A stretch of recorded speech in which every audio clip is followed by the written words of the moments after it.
Hello guys, I'm back. And for today's video, hindi muna ako mag-share sa inyo ng mga reviews ko about loan app. Kasi may share ako sa inyo about nga sa mga ganap ko, sa mga experience ko, sa mga loan app na nautangan ko. And yes guys, no, about ito sa mga overdue ko na loan app, which is si Maya Advance Loan, si Shopee Pay Later, si Belize, even kay Tala. So, i-share ko siya sa inyo guys na, pero uunahin ko muna itong si Maya Advance Loan dito sa ating topic ngayon. So, kung napapansin nyo guys, hindi na ako madalas nakakapag-upload ng vlog. Mostly, inaabot na nga ng 1 week, 2 weeks, 3 weeks na hindi ako nakapag-upload ng vlog. Which is dapat every day or every 2 days akong nag-upload ng vlog at nag-share ng mga reviews ko about mga loan app. Hindi ko na magawa kasi medyo nahihirapan ako kasi sa problem ko ngayon, which is nagsasuffer ako ng financially. And yun yung i-share ko sa inyo guys, no, para magkaroon kayo ng idea kung ano ba yung dapat natin gawin sa mga loan app natin.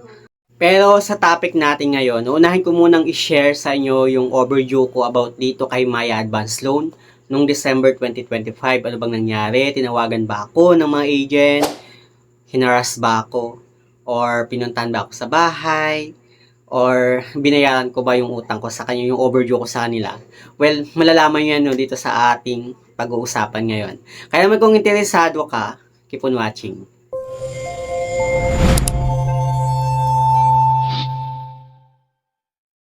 Hello guys, it's Ciel Mariano and welcome back to my YouTube channel.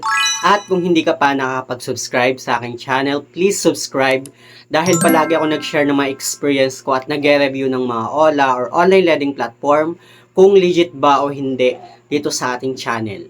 So, sa topic nga natin ngayon, pag-uusapan natin yung mga overdue ko sa loan app. Pero unahin ko muna itong si Maya Advance Loan kung saan na-overdue ako sa kanya noong December 2025. Actually, hindi lang si Maya Advance Loan guys, no. Kundi pati na rin kay Belize, kay Shopee Pay Later, and kay Tala, which is na-overdue na rin ako sa kanila. Pero siguro sa next na vlog ko sila i-share sa inyo.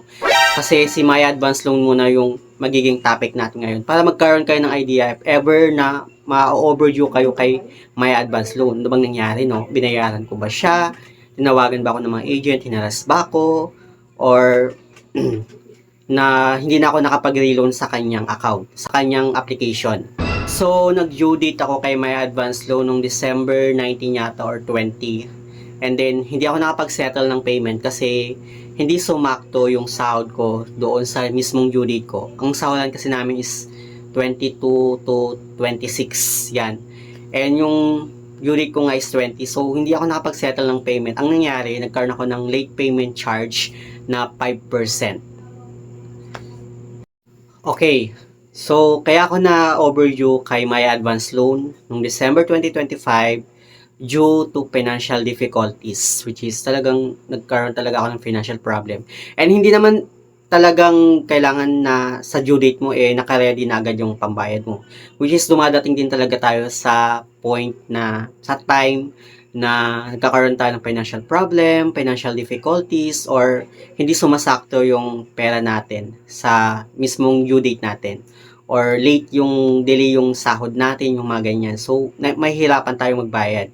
So, ayun, dahil doon, na-delay ako ng payment dito kay Maya Advance Loan. Yes, meron siyang 5% na late payment charge kapag once na na-delay ka.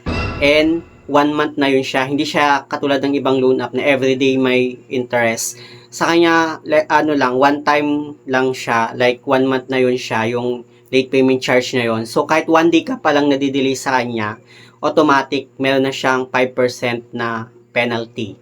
Yung loan ko sa kanya is 13,300 and then yung interest lang na pinatong niya sa akin in 30 days is 6.5%. Sobrang baba lang sa akin yun guys, no? And ewan ko lang sa ibang account, sa ibang mga user ni Maya Advance Loan kasi iba-iba daw yung interest na pinapatong. Meron pa nga daw 8% sa kanila. Pero para sa akin, pero sa account ko naman, 6.5% lang yung interest na pinatong niya sa akin. Okay, doon na tayo sa overdue ko kay Maya Advance Loan. 2 days before na hindi ko na nga na-settle yung payment ko sa kanya kasi hinihintay ko na lang talaga yung sahod ko para makapag-settle ako ng payment. Pero tumatawag sa akin yung agent ni Maya Business doon sa tablet ko kasi doon nakasalpak yung SIM card. So, kinausap ko yung yung agent ni Maya Business, no, and nagkausap kami. So far, sobrang bait ng agent ni Maya Business. Hindi talaga sila yung nangaharas, hindi sila yung nagmumura sa tawag. Kinausap ako ng maayos, sabi, about lang sa overdue ko, pinaalalahanan lang naman ako. So, kinausap ko din sila ng maayos, sinabi ko na madedelay lang ako ng payment.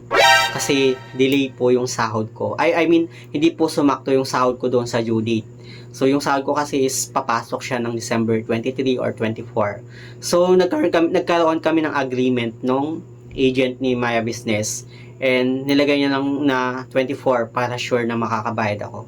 So, wala siyang ibang sinabi kundi lang about lang sa overdue at hindi po talaga sila nanghaharas. Sobrang bait po ng agent ni Maya Business.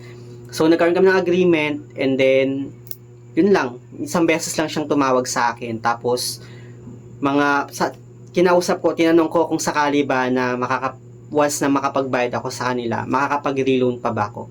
Sabi naman ng agent ni Maya Business, guaranteed naman na makakapag-reloan ka pa rin. Basta mabayaran mo lang doon sa day na pre-namis ko. Until dumating na nga yung sahod ko, binayaran ko na yung overdue ko kay Maya Advance Loan. And kasama na yung payment ko, ay late payment charge niya na 5%. So, mga total of 14,800 plus yung binayaran ko. And medyo kinakabahan ako nung time na yon kasi baka hindi na ako makapag-reapply or hindi niya na ako pautangin. But then, after kong bayaran, naghintay ako ng siguro mga 1 hour kasi sobrang tagal ng kanilang process ng payment nila.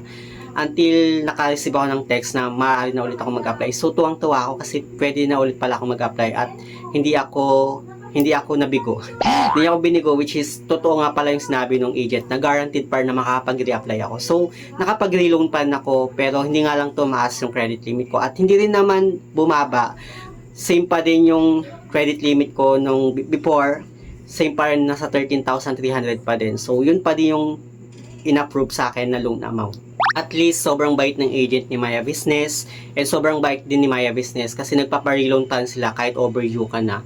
At hindi rin naman umabot ng 1 week yung overdue, parang 20, sige sabihin na natin 19 na yung due date ko.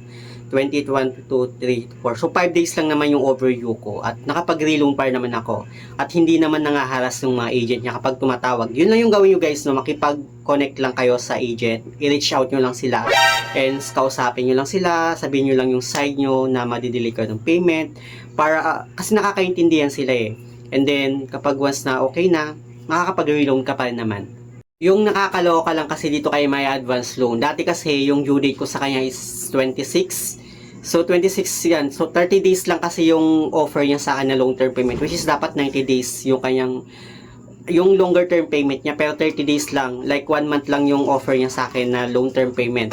So 30 days lang yung guys na 26 dati yung due date ko. And then next after a month 25 ako magbabayad. Pababa siya ng pababa, 25, tapos nagbayad na ng 25. And then, nag-reload na naman, naging 24 naman due date ko. Ganun naman hanggang sa dumating sa point na naging December 20 na yung due date ko. Kaya hindi na siya sumasakto dun sa sahod ko. Kasi yung sahod ko is every 23 to 26 of the month. So, overall experience about dito kay Maya Advance, yung sobrang bait ng agent ni Maya Business. And basta mag-reach out ka lang sa kanila, kausapin mo sila, sagutin mo yung tawag, wag mo dapat ini-ignore yung tawag nila. Kasi mabait naman sila. And mag-reach out ka lang sa for agreement na madidelay ka ng payment or financial problem, maiintindihan nila yan. So, sabihin mo lang sa kanila about sa situation mo talaga. Yun lang yung ginawa ko nung December at nakapag-reapply pa naman ako ng loan after ko mabayaran yung overdue ko. So, sa mga hindi na nakapag-reapply ng loan dyan sa inyo, sa mga viewers ko dyan, comment down below kasi ako talaga nakapag-reapply pa naman ako after ko mabayaran or masettle yung overdue ko sa kanya. So, yun lang naman yung gusto kong i-share about dito kay Maya Advance Loan. Aalagaan ko para naman si Maya Advance Loan. Talagang aalagaan ko siya kasi sobrang baba ng interest niya, which is 6.56% lang per month. Pero hoping sana na hindi lang 30 days yung in-offer niya sa akin na long-term payment, kundi sana ma-unlock ko na rin yung 90 days na long-term payment niya. Yun lang naman, sana meron kayong natutunan about dito sa ating topic ngayon. Sa mga hindi pa pala nakapag-subscribe sa aking YouTube channel, please don't forget to like, share, and subscribe. Click the notification bell para lagi kang updated sa aking mga susunod na video. Thank you guys, thank you for watching, and see you on my next video. Bye!